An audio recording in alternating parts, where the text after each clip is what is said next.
Rec- Hello, my name's Aidan Fletcher, and for my sports psychology presentation, I'm going to be doing it on intrinsic and extrinsic motivation.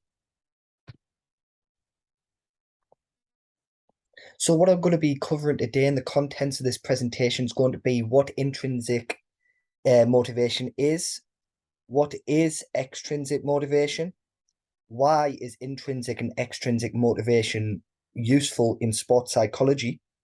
When can intrinsic and extrinsic motivation be bad, and how can it be bad? So that will be covering what it can cause and what to do when it gets out of hand, how to get the best motivation out the pair, so how to optimize and make sure that you are getting the most out of your intrinsic or extrinsic motivation, and finally a summary on everything that we've covered and a conclusion to wrap everything up. So swiftly moving on, we're going to be covering first is, as mentioned before, is what is intrinsic motivation. Intrinsic motivation is the type of motivation that comes from inside of the athlete and is something that only the athlete can work towards. What is meant by this is when an athlete is motivated to achieve a goal or is doing a said sport such as soccer or football for the enjoyment of the sport, instead of doing it for external factors, which we'll cover in the next slide. When an athlete is motivated intrinsically, it means that the athlete is competing in the sport, as mentioned before, just for the fun of it and playing said sport for the self goals that they may have set. An example of the intrinsic motivation is when an athlete is playing soccer for the enjoyment of the game and for the love of the game. So he is playing it not to get um, to achieve his self goals he's set and his self targets. Moving over to the next one, we then see what is extrinsic motivation. As you can see by the photo, he is more concentrated on the money side of things and the external factors that come when performing in a sport. The degree which a behavior is extrinsically or intrinsically driven is thought to vary with extrinsic incentives. For instance, athlete may take part in sports purely for extrinsic reasons. As an example, is when their money is their main motivation. So when you were motivated extrinsically, what is meant by this is when you were only partaking in said sport to gain something from it, not internally, such as before, where you were gaining just for the enjoyment, for the fun, to feel better. It's where you will perform so you look better, for example, to impress someone else, or where you are performing in this sport to gain the appraisal and the approval of your parents, for example, or you were playing the sport, such as playing soccer, to achieve a scholarship instead of focusing on the task that you want. So then we move over to how intrinsic and extrinsic motivation is important in sports psychology. So intrinsic motivation is very important in sports psychology because it releases a serotonin boost when the athlete completes a task or goal that they have set. So an example of this is when an athlete is performing at the top level, they may, such as Marcus Rashford, who is a soccer player for Manchester United, Harry Kane, who is the England striker or a striker for Tottenham, these will always motivate themselves before a season by signing tasks. So, for example, both being strikers, they may say, I want to score 10 goals this season. This will help motivate them because it is giving them something to work towards, and it will make the game more fun for when they achieve it. As I said before, releasing a serotonin boost.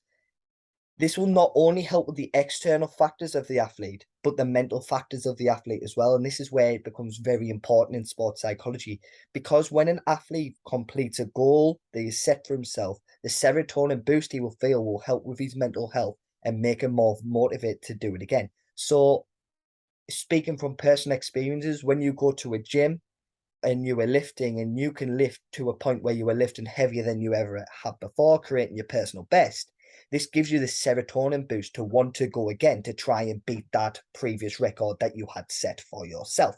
So, for example, if you were doing chest press and you have just accomplished 80 kilograms, you will want to keep training so you can go and get the 90 kilo next. And when these endorphins and the serotonin boost is flowing through your body and makes you feel good, it makes you feel less stressed, and it helps you keep more motivated to keep doing it, as mentioned before.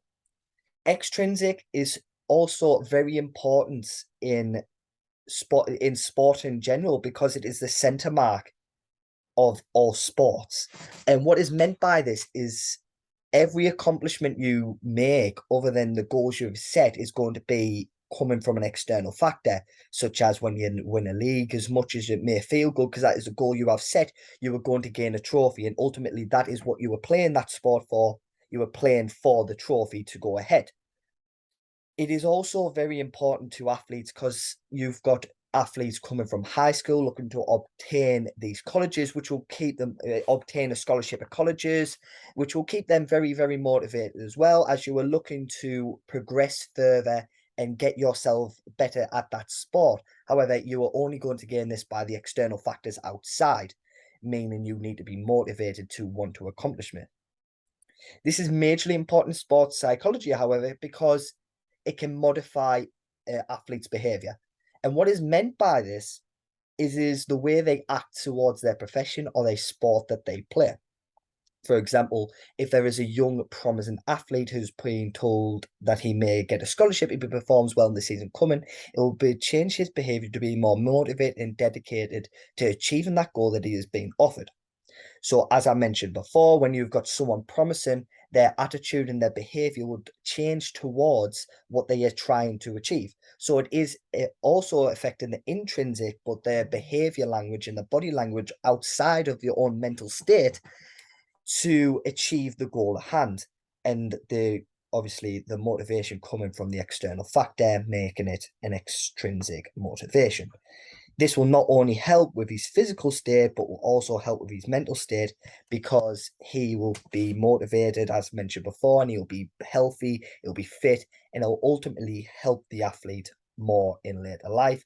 As soon as he accomplishes it, he will look for another task, such as keeping his scholarship, lowering his price of his scholarship, and so on and so forth. And this will keep him motivated to keep doing it.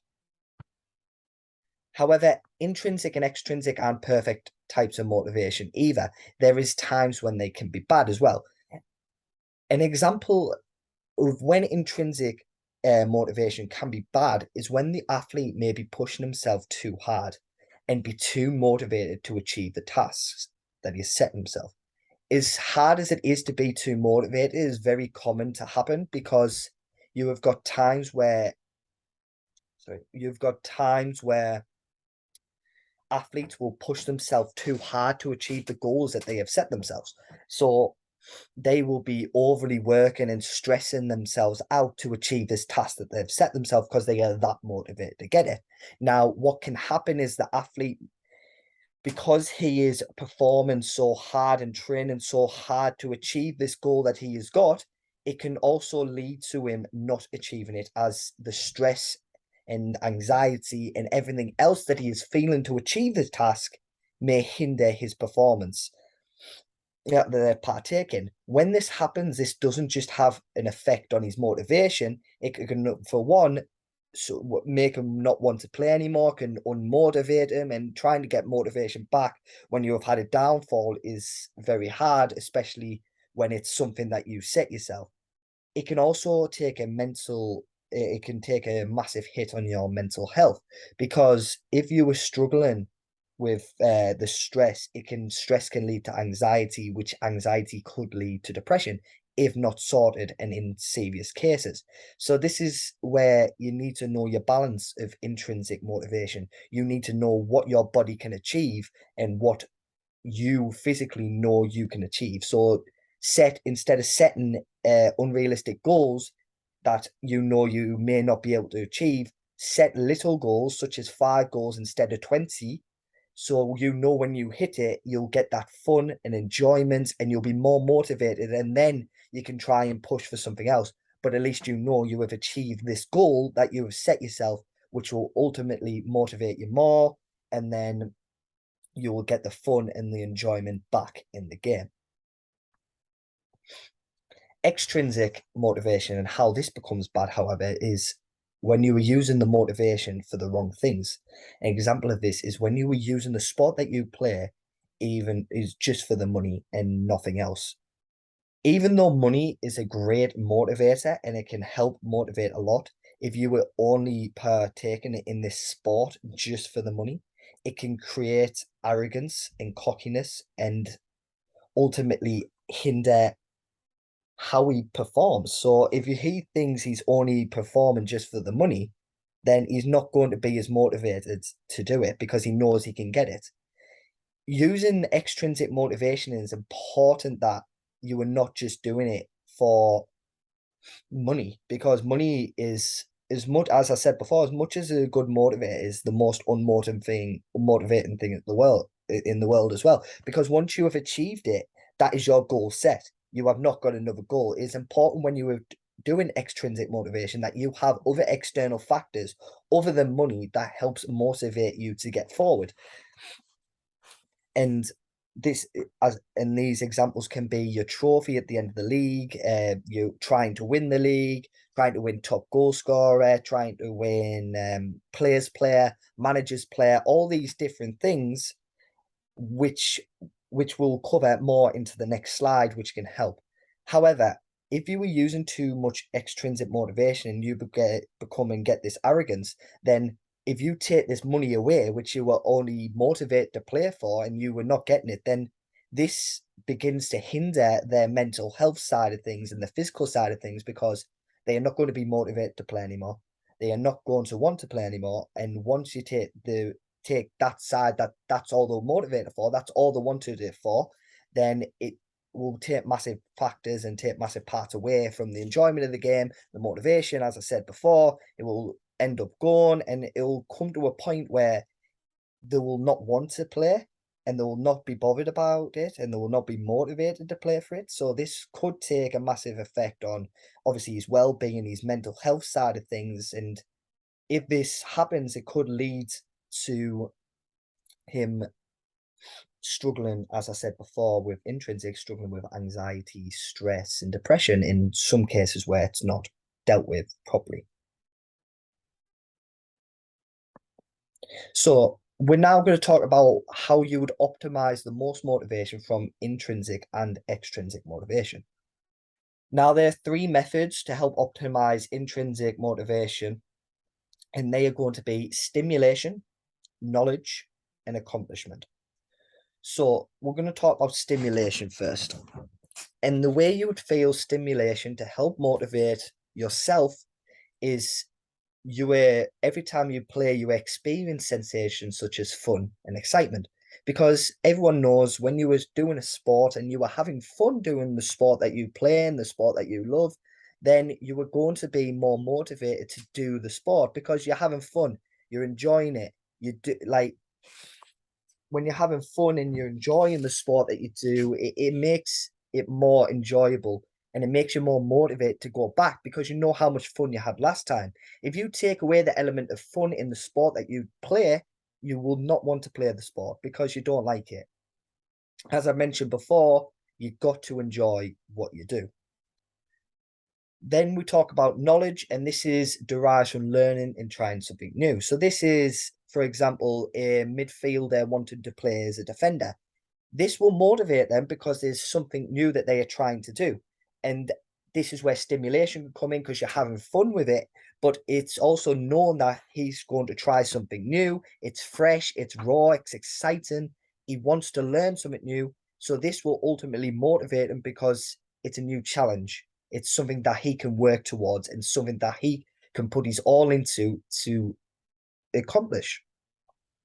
And then this leads into accomplishment, and this is the experience pleasant sensations when mastering a difficult task or skill. So for example, as I've said before, when you were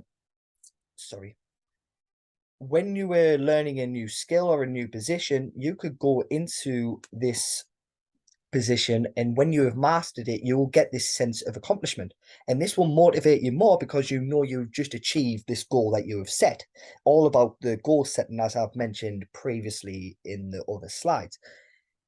When it becomes a pleasant experience, however, because you have achieved something that you set yourself out to do, which will make you more motivated to do it again. So you may, in this time, instead of going from a midfielder to defender, you may want to go from a midfielder to a forward, and you will enjoy this because you are going to learn the new task, so you're using your knowledge, and you're going to know you're going to accomplish it. So you get that pleasant experience, and this will all lead back to stimulation, which is the side of experiencing the fun and the excitement. So these three go hand in hand when trying to optimize intrinsic motivation, because ultimately you are doing something that you have never done before and that you are going to enjoy doing. Moving on to extrinsic motivation. This is the way you would get the most out of extrinsic motivation is by having, as I said before, having your awards at the end of a season. For example, the top goal scorer for the season is something that will motivate all forwards who play for the club in a talking about the soccer sense, because every striker, every winger, every forward will want to be the top goal scorer of the year because it proves you scored the most goals. It proves you helped the team out. So that is something that you want to be motivated for and help.